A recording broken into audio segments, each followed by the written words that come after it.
E aí, pessoal, vamos lá, continuando a narrativa de Ruth. Se você não assistiu o capítulo 2, capítulo 3, corre lá. A gente entra agora no 4. No capítulo 3, foi encerrado aí com as cartas na mesa que Ruth colocou. Ruth foi até Boaz, disse para ele todas as suas intenções, que ela queria se casar, se ele podia ser o resgatador dela. Então ela não deixou nada obscuro, nada oculto. Só que aí ficou aquele suspense no ar, né? Porque a gente pensou que na hora fosse solucionar o problema, mas o narrador deixou aquela pitadinha de suspense. Então Boaz fala que não poderia resolver aquele problema naquele momento, porque ainda tinha um outro resgatador, uma outra pessoa que poderia fazer isso por elas, e ele tinha, com toda a integridade do seu ser, ele tinha que ir até esse homem para resolver essa parada, né? Com testemunhas, de uma maneira correta, porque ele era um homem muito justo. E aí, como eu disse no capítulo anterior, as virtudes vão só se costurando, se evidenciando cada vez mais na narrativa. E aí isso acontece.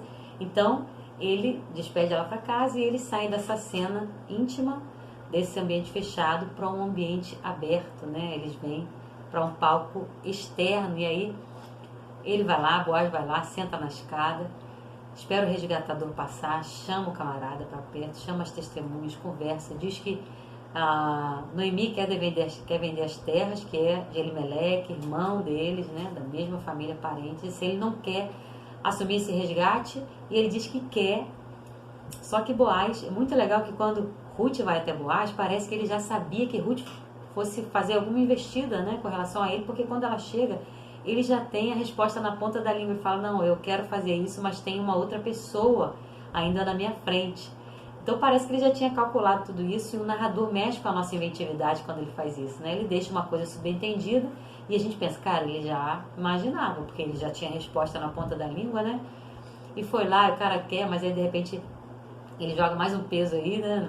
Mais uma lei lá, e ele fala: então tá, então você tem que comprar também de Ruth e da descendência a elas, né? Aí o camarada fala no verso 6, o narrador se utiliza mais uma vez do contraste, né? Então ele tira o corpo e fala: então não, sendo um cara bom, porque ele fala: não, eu quero resgatar, mas ele resolve não resgatar, né? Para ter esse contraste aí. Então Boaz vai lá e resolve resgatar essa família, essas mulheres, de uma forma muito amorosa, né, cheia de justiça, cheia de bondade, que é como o caráter dele vem se desenvolvendo, assim como, né, o de Ruth, que a gente falou em Pé de Igualdade. E é muito legal que no verso 13 acontece um fenômeno que acontece em alguns momentos da narrativa e de outras narrativas, chamado elipse, que é a velocidade do texto. Por quê? Diz assim: assim tomou Boaz a Ruth, e ela lhe foi por mulher, e ele a possuiu, e o Senhor lhe fez conceber e deu à luz um filho. Percebam que passou um tempão de narrativa em um versículo só.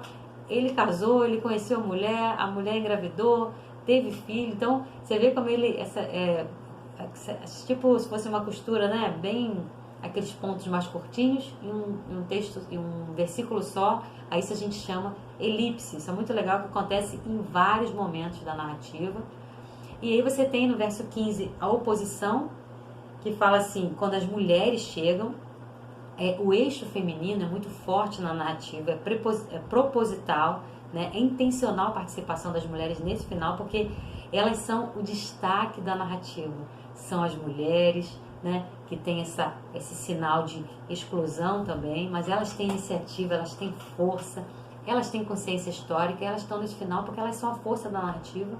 E elas têm um diálogo com Noemi. Noemi volta para a história aí no verso 14 até o 16, e elas falam uma coisa muito interessante que faz a oposição do capítulo 1, que é como acontece geralmente na análise narrativa. O capítulo 1 começa com uma tragédia, os homens da família morrem, ela perde os filhos, ela tem fome, né? E no final acaba dizendo às mulheres assim: ele te será por restaurador da alma e nutrirá a tua velhice, pois tua nora, que te ama, o deu à luz, e ela te é melhor do que 7 filhos. Percebam que ela diz que a nora vale para ela mais do que 7 filhos, né? E isso evidencia ainda mais quem é Ruth, quem é essa mulher de peso, de força, de coragem, né? Suas virtudes. E para fazer o contraste aí, né, para fazer oposição com o início, então ela vale mais do que 7 filhos, então ela morreu os filhos no início, mas ela ganha uma nora que vale por 7 filhos e um neto que vai ser um outro filho para ela também. Essa oposição na narrativa é muito legal. E para fechar com chave de ouro, a narrativa termina com a genealogia do rei Davi. O que quer dizer isso? Quer dizer que essa estrangeira, né, que a gente sempre está falando, a narrativa fala o tempo inteiro, a moabita, né, pobre, que veio lá acompanhando a sua sogra, ela então vira a bisavó do rei Davi, a narrativa.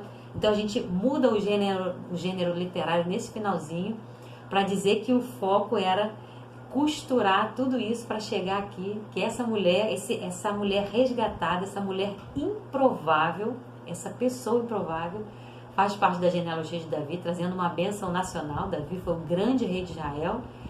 E a gente sabe que lá no Novo Testamento a gente vê o Messias também vindo da genealogia de Davi, ou seja, essa mulher participa dessa bênção nacional que vira uma bênção universal que chega até você e até mim.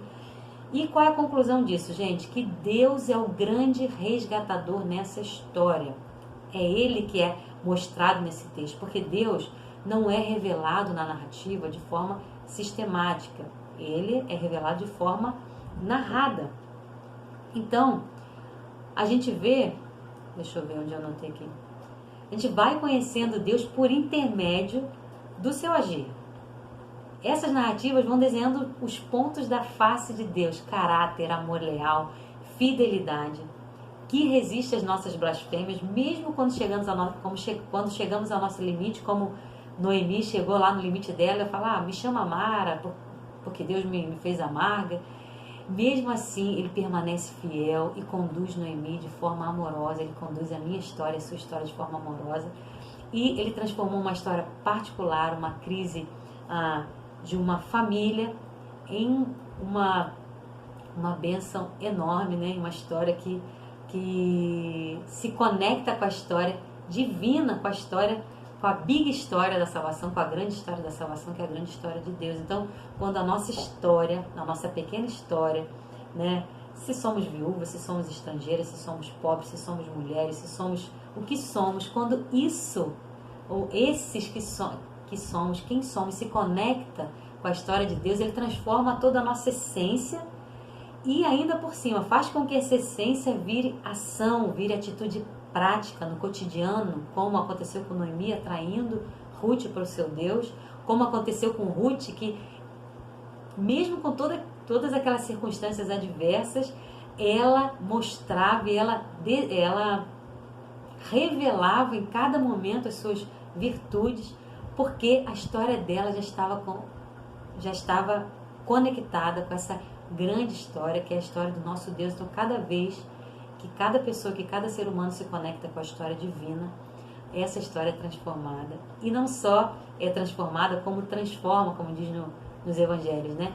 Ele se torna luz em nós e luz através de nós. E eu termino com a frase do Carlos Mestres, que diz assim: somente um povo, né, do livro que ele falou sobre Ruth, somente um povo que pratica a justiça, que é o que a gente vê Boaz fazendo, que é o que a gente vê Noemi, que é o que a gente vê grande parte, né, dos personagens dessa narrativa, que respeita a vida dos pobres e estrangeiros, e aí adendo meu, e anda na fraternidade solidária, pode dizer Elimelec, que quer dizer meu Deus é rei. E a gente fica por aí, e eu vou dar agora toda a bibliografia para vocês.